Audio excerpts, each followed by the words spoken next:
So a short while ago, I printed a copy of what was appearing on the Ziner.com Stronghold digital mining dashboard. This was printed a little after 7:04 p.m. This evening, Monday, November 14th. And the reason I created this is to basically help, teach myself some computer programming in a way that I wasn't really familiar with before.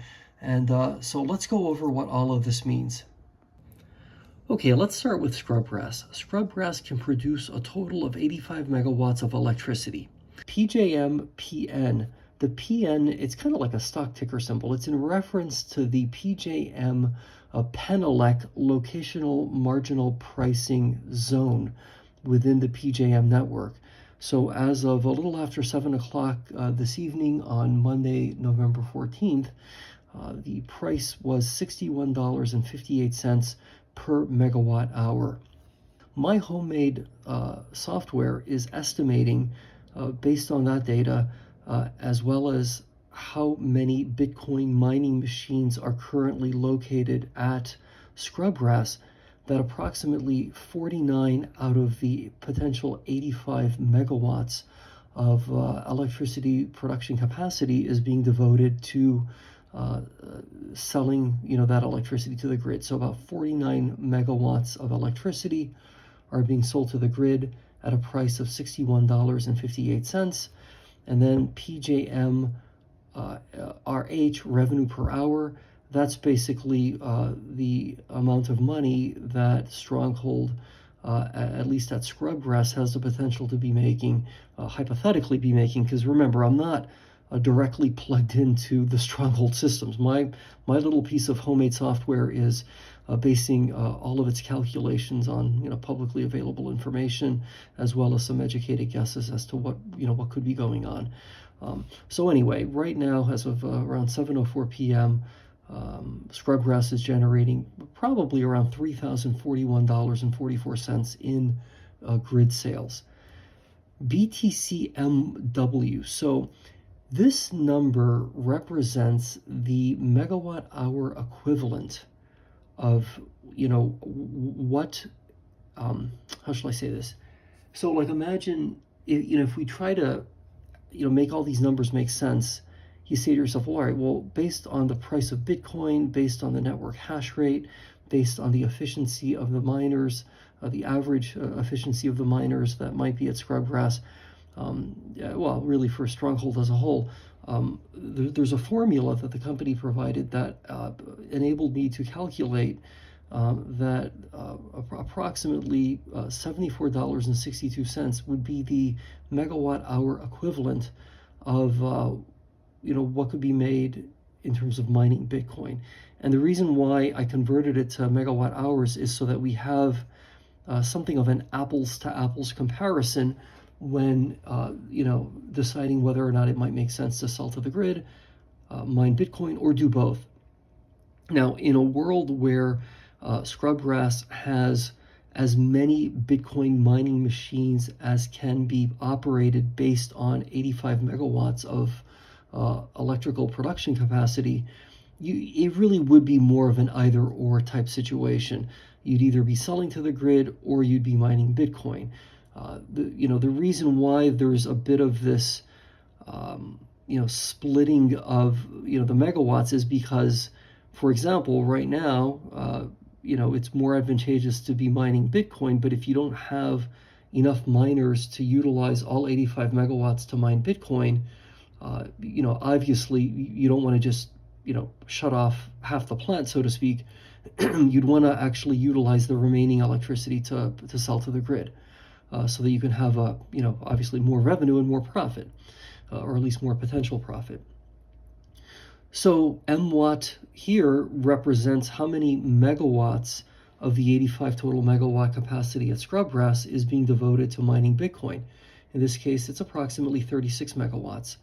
So the total BTC revenue per hour would be $2,657.34. When we take a look at Panther Creek has the capacity or the ability to produce 80 megawatts of electricity. PJMPL, That's in reference to the PJM PPNL, which is Pennsylvania Power and Light. That's the locational marginal locational marginal pricing zone, I should say, for Panther Creek. In other words, that's the PJM zone within the grid that Panther Creek is located. Therefore, any electricity that Panther Creek produces that is to be sold into the grid, well, that's the portion of the grid it would be selling that electricity into. So as of around 7:04 p.m. on Monday, November 14th, 2022, PJM PL pricing was $62.83. The number of megawatts being devoted to electric grid sales or electricity grid sales would be around 44. PJM revenue per hour of $2,789.02. Now, once again, as with Scrubgrass, right, we have a BTC megawatt hour equivalent. I won't go into how that's calculated because I just went through that a moment ago for Scrubgrass. But here we have a scenario in which 36 out of the 80 megawatts of electrical production capacity at Panther Creek are likely being devoted to BTC mining efforts, and so the BTC revenue per hour is estimated to be $2,657.34. Stronghold total revenue estimate. So when we add up the grid sales as well as Bitcoin mining revenue, we get a total of $11,145.13 per hour. Common stock is in reference to the Stronghold digital mining Class A shares, which trade on the NASDAQ stock exchange under the ticker symbol SDIG. Today, the stock closed at 77 cents per share. Volume was 541,831 shares. The 52-week high is now $28.80. The 52-week low is 68 cents. And the market cap is just under $40 million. So the Bitcoin box is as follows. So we have the current price of Bitcoin.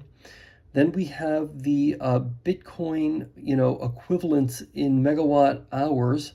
So that's $74.62.